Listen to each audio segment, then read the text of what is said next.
Hello everyone, welcome to inspired mechanical. Development of solid surfaces की level 2 की problems करने जा रहे हैं हम। इससे पहले मैंने दो वीडियो और भी अपलोड की हैं इसी लेवल की, वो भी देखिएगा। तो इस प्रॉब्लम को देखिए क्या गिवन है। A pentagonal pyramid of base 30 mm। इस पर पिरामिड है, ठीक है ना। पिरामिड कैसी दिखती है, क्या साइड होती है, क्या बेस, ठीक है ना, क्या एक्सिस, ये सभी मैंने बताया हुआ है डेवलपमेंट ऑफ सॉलिड की जो बेसिक कंसेप्ट की वीडियो थी उसके अंदर। देखिए, पिरामिड का जो बेस है वो 30 mm साइड का है और एक्सिस है 65 mm लंबा, ठीक है ना। Is resting with its base on HP. कुछ इस प्रकार से रखी है कि एचपी के ऊपर इसका पूरा बेस आ गया है। And one end of the base is perpendicular to VP. कितने एज हैं आपके? पांच। पांच में से कोई एक एज क्या है? वीपी के परपेंडिकुलर है, यानी एक्स वाई लाइन के परपेंडिकुलर है, ठीक है ना। It is cut by a section plane perpendicular to VP, ठीक है। वीपी के परपेंडिकुलर कोई कटिंग प्लेन है या सेक्शन प्लेन है, उसने इसको काट दिया है कुछ इस प्रकार से कि 60 डिग्री का एंगल बन रहा है कटिंग प्लेन का एचपी के साथ, और हमारा एक्सिस जो है वो दो भागों में बट गया है, bisecting the axis. Draw its development. हमें इसकी डेवलपमेंट ड्रॉ करनी है। फिर आपके सामने दो विकल्प होंगे, ठीक, कि पिरामिड का टॉप व्यू कैसा दिखेगा। अभी मैं आपको दिखा देता हूं कि पिरामिड का टॉप व्यू कैसा दिखेगा, फिर उसको आप रिलेट भी कर लेंगे। देखिए, सबसे पहले आप ये बना लीजिएगा टॉप व्यू। अब ये ऐसा ही क्यों बनाया? ये साइड हमारे नीचे भी तो आ सकती थी, नहीं, क्योंकि हमारा एक बेस क्या है? परपेंडिकुलर टू वीपी है, यानी एक्स वाई रेफरेंस लाइन के क्या है? परपेंडिकुलर है। इसीलिए हमने इस साइड को क्या रखा? वर्टिकल रखा। आप इसी वर्टिकल साइड को इधर भी रख सकते थे और ये सभी साइड आपकी इधर भी आ सकती थी। दोनों ही ऑप्शन ठीक है, कोई भी गलत नहीं है। नेमिंग कर दीजिएगा इसकी A B C D E या 1 2 3 4 5 कुछ भी, ठीक है ना। अब आप क्या कीजिएगा, आपको इसका सेंटर लेना आता है। 3 या 4 का परपेंडिकुलर बाइसेक्टर लीजिए, 4 और 5 का परपेंडिकुलर बाइसेक्टर लीजिए। जहां वो मीट करेगा वो मेरी पेंटागन का सेंटर होगा, ठीक। उसको आप सभी कॉर्नर से मिला दीजिएगा। ऐसा हमने किया है प्रोजेक्शन ऑफ सॉलिड में, हमने कई प्रॉब्लम्स में ऐसा किया है जब हमने किन्हीं दो साइड का परपेंडिकुलर बाइसेक्टर लिया और जहां वो इंटरसेक्ट किया वही मेरी पिरामिड का बेस का सेंटर हो गया, ठीक। तो ये पॉइंट हमारा ओ होगा और ओ पॉइंट से हम सभी कॉर्नर्स को ज्वाइन कर देंगे। ये मेरी उस पिरामिड का टॉप व्यू है जिसका बेस का एक जो साइड है वो मेरा वीपी के परपेंडिकुलर है और उसी समय इसका बेस एचपी में भी रखा है। अभी मैंने कटिंग प्लेन इंट्रोड्यूस नहीं किया है, ध्यान दीजिएगा। और आपको इस यहीं पे टॉप व्यू में दिखाना भी नहीं है, वो सेक्शन ऑफ सॉलिड प्रॉब्लम में दिखाना है, यहाँ नहीं दिखाना, ठीक है। अब आप प्रोजेक्शन लीजिएगा ऊपर की तरफ, हर एक कॉर्नर पॉइंट से, हर एक कॉर्नर पॉइंट से आप प्रोजेक्शन ऊपर की तरफ लीजिएगा, ठीक है ना। जब सभी पॉइंट से आप प्रोजेक्शन ऊपर की तरफ लेंगे, देखिए 5 और 2 एक ही लाइन में होंगी, 1 से भी एक ही लाइन जाएगी, ओ से भी एक पॉइंट जाएगा, 3 और 4 एक ही लाइन में, यहाँ से भी एक पॉइंट जाएगा। अब वर्टिकल हाइट कितनी लेनी है आपको? 65 mm। 1 के ऊपर क्या जाएगा? 1 डैश, 5 के ऊपर 5 डैश और 2 डैश भी साथ के साथ आएगा। तो नेमिंग कर दीजिएगा, ये बहुत इजी है, इसमें कुछ नहीं है। तो हाइट कितनी है? 65। 65 mm हाइट पे आपको ये एक्सिस ड्रॉ कर देना है, क्योंकि एक्सिस की लेंथ कितनी है? 65 mm गिवन है। और अब इस एपेक्स का नाम है ओ डैश, और ओ डैश को 1 डैश से और 3 डैश 4 डैश से कुछ इस प्रकार से मिला दीजिएगा। ये हो गया मेरा फ्रंट व्यू, लेकिन अभी एक पॉइंट और बाकी है, 2 डैश और 5 डैश, इसको भी ज्वाइन कर दीजिएगा। ये मेरी होगी वो पिरामिड जिसका एक बेस एज वीपी के परपेंडिकुलर है और पूरा बेस एचपी के अंदर रखा हुआ है। अब हम इंट्रोड्यूस करेंगे कटिंग प्लेन, जो कि हमारे एक्सिस को दो भागों में बांटेगा और एचपी के साथ 60 डिग्री का एंगल बना रहा होगा।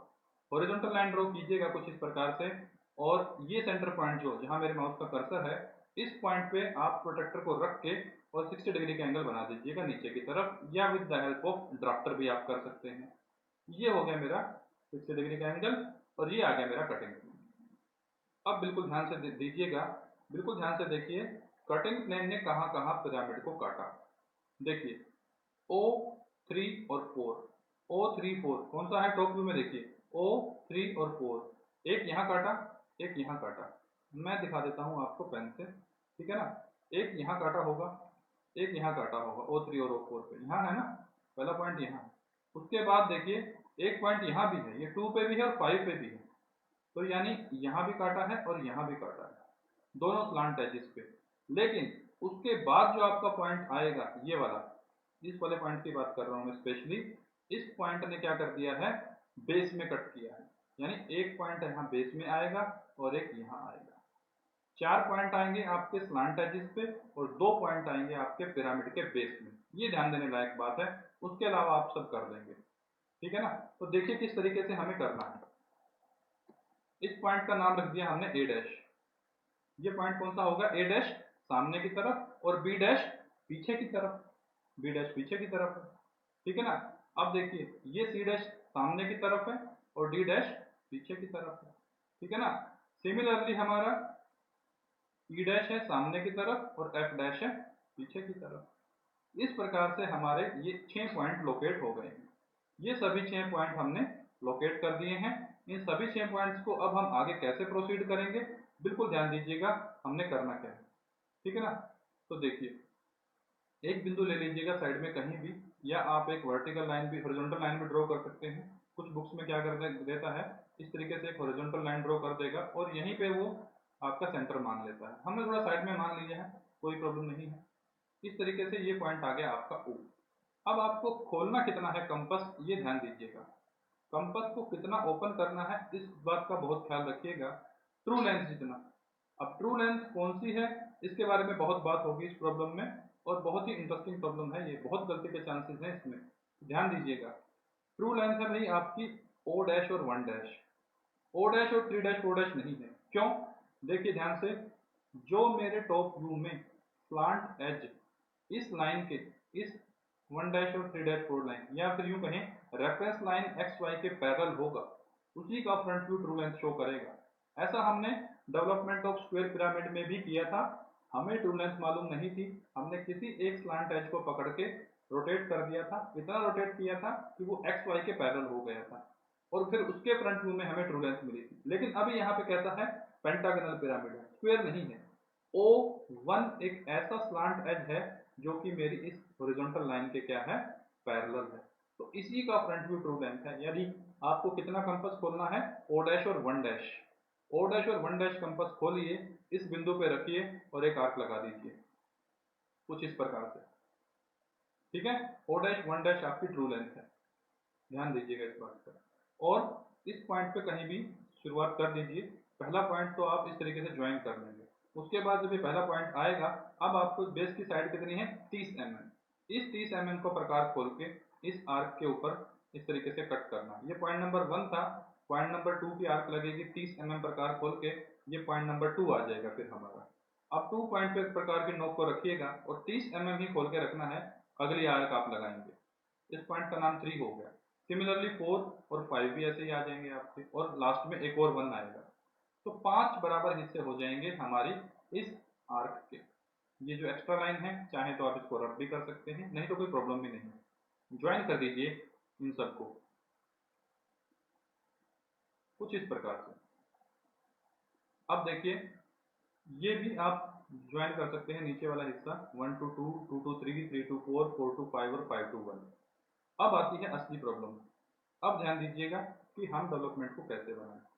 देखिए आपको करना क्या होगा, मैं बता देता हूं। ये जो पॉइंट आपको ए डैश और बी डैश दिखाई दे रहे हैं, ये बेस में है, यानी आपके बेस में है। लेकिन कहां पड़ेंगे ये आपके ए डैश और बी डैश, यहाँ पे एक पड़ेगा 1 और 5 के बीच में, एक पड़ेगा 1 और 2 के बीच में। तो आप क्या करेंगे, ए डैश बी डैश, ये जो पॉइंट आपको दिखाई दे रहा है, ठीक है ना, ये जो पॉइंट आपको दिखाई दे रहा है, इस पॉइंट से परपेंडिकुलर ड्रॉप करेंगे कुछ इस प्रकार से, ठीक है ना। ये परपेंडिकुलर क्या करेगा, आपको 2 जगह काटेगा, एक इस पॉइंट पे काटेगा और एक इस पॉइंट पे काटेगा। दोनों पॉइंटों को आपने इस्तेमाल करना है। 1 पे कंपास रखिए, ध्यान दीजिए 1 पे हमने कंपास रखा, एक बार ये खोला और एक बार दूसरा, यानी मैं नाम दे देता हूं पहले ए और बी। 1B और 1A, इन दोनों का इस्तेमाल करना है। 1B कंपास खोल लें, चाहे 1A खोल लें, और यहां से अब इधर आ जाइए डेवलपमेंट में, एक कट आपने यहाँ लगाना है और एक कट यहाँ लगाना है, 1B और 1A कुछ इस प्रकार से। ये हो जाएगा 1A और लास्ट में हो जाएगा 1B। पता लगा, टॉप व्यू में बेस में मिलेगी हमें ट्रू शेप, फ्रंट में नहीं मिलेगी, फ्रंट में तो छोटी लेंथ है, ठीक है ना। तो आपको बेस की ट्रू शेप दिखेगी टॉप व्यू में। तो 1B और 1A, ये 1A हो जाएगा और ये 1B हो जाएगा। 2 लेंथ आपको मिल चुकी हैं। उसके बाद बहुत ध्यान से अगला ही पॉइंट है मेरा सी डैश और D dash. C dash D dash क्या ट्रू लेंथ पे पड़ रहा है? नहीं पड़ रहा है ट्रू लेंथ पे। ट्रू लेंथ तो हमारी ओ डैश और 1 डैश है, और ओ डैश 2 डैश 5 डैश और ओ डैश 3 डैश 4 डैश हमारी ट्रू लेंथ नहीं है, ध्यान रहे आपको।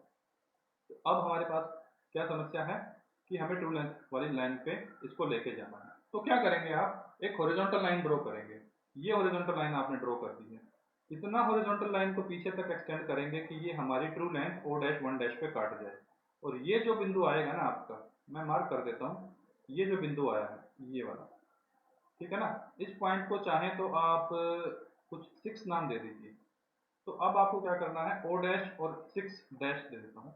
ओ डैश और 6 डैश आपने ओपन कर लेना है प्रकार को, और किस किस के बीच में पड़ रहा है, ओ डैश 2 डैश 5 डैश के। यानी आपको यहाँ प्रकार रखना है और इस तरीके से यहाँ भी काटना है और यहाँ भी काटना है। रेडियस कितनी रहेगी ध्यान रखिएगा, ओ डैश 6 डैश, इतनी रेडियस लेके O2 और O5 पे काटना है। क्यों? क्योंकि C डैश और D डैश पॉइंट मेरा O2 और O5 पे ही पड़ते हैं। कुछ इस प्रकार से, पहली आर्क ये और दूसरी आर्क ये। C और D पॉइंट मिल गए हैं आपको, C और D बचे हैं सिर्फ 2 पॉइंट, उनके लिए भी आप यही करेंगे। देखिए ये जो E dash F dash point है ना, ये आपके ट्रू लेंथ वाले स्लांट एज पे नहीं है। ट्रू लेंथ वाला स्लांट एज कौन सा है, O डैश 1 डैश। क्यों? क्योंकि यही मेरा स्लांट एज टॉप व्यू में XY के पैरेलल है, इसी का फ्रंट व्यू हमें ट्रू लेंथ देगा, ये जहां पे मैंने 6 डैश को मार्क किया है। तो यही काम करेंगे आप, पीछे की तरफ इसको लाइन को एक्सटेंड करेंगे कुछ इस प्रकार से, ठीक है ना। और जब ये कट करेगी आपकी, तो ये यहाँ कट करेगी। इस पॉइंट को मैंने 7 डैश नाम दे दिया। तो O डैश 7 डैश कंपास खोलिए, ठीक है ना। और लाइन कौन सी है मेरी, 3 डैश और 4 डैश, यही दोनों तो बची हैं। तो आप प्रकार की नोक को रखिएगा O पे और खोलेंगे कितना, O डैश 7 डैश जितना, और एक आर्क लगा देंगे कुछ इस प्रकार से, ठीक। दोनों पॉइंटों का नाम दे दीजिएगा E और F। बस हो गया हमारा काम। अब हमें सिर्फ सभी पॉइंट्स को ज्वाइन करना है कुछ इस प्रकार से। पहला पॉइंट ये ज्वाइन करेंगे, दूसरा ये, तीसरा, चौथा और पांचवा। उसके अलावा जो नीचे वाला हिस्सा रहेगा सबको आप डार्क कर देंगे, ऊपर वाले को लाइट छोड़ेंगे, ध्यान रहे आपको, ऊपर वाले को आप लाइट छोड़ेंगे। ये आपकी डेवलपमेंट हो गई है, नीचे वाला हिस्सा आप डार्क रखेंगे, ऊपर वाले को लाइट छोड़ देंगे। ये ऐसी पिरामिड है जिसका आपका एक्सिस बाइसेक्ट हुआ है एक कटिंग प्लेन के द्वारा, जो कि VP के परपेंडिकुलर है और HP से 60 डिग्री एंगल बना रहा है। ध्यान दीजिएगा, जो स्टूडेंट हमारे डायरेक्ट लेंथ ले लेंगे वो गलत हो जाएगा। ट्रू लेंथ वाले स्लांट एज जिसपे हमारे 6 डैश और 7 डैश आए हैं, वहां से हमें रेडियस लेनी है इन आर्क्स की, C, E, F और D। अदरवाइज गलत हो जाएगा ये क्वेश्चन। बहुत इंटरेस्टिंग क्वेश्चन है और जनरली बहुत सी यूनिवर्सिटीज में पूछा जाता है। अब इस इधर भी कीजिएगा, फ्रंट व्यू में भी चाहे तो आप कर सकते हैं। इस हिस्से को डार्क, ये हिस्सा डार्क हो जाएगा हमारा, ठीक है। तो ये हमारी कंप्लीट डेवलपमेंट थी। बहुत इंटरेस्टिंग प्रॉब्लम है, मैं चाहूंगा आप इसको वीडियो के साथ साथ देखते हुए बनाएं। और अगर वीडियो अच्छी लगती है तो चैनल को सब्सक्राइब कर दीजिएगा और अपने फ्रेंड्स के साथ भी शेयर कीजिएगा। Thank you very much. अगली वीडियो में फिर मिलेंगे एक और डेवलपमेंट ऑफ सॉलिड सरफेसेस की प्रॉब्लम के साथ। Thank you.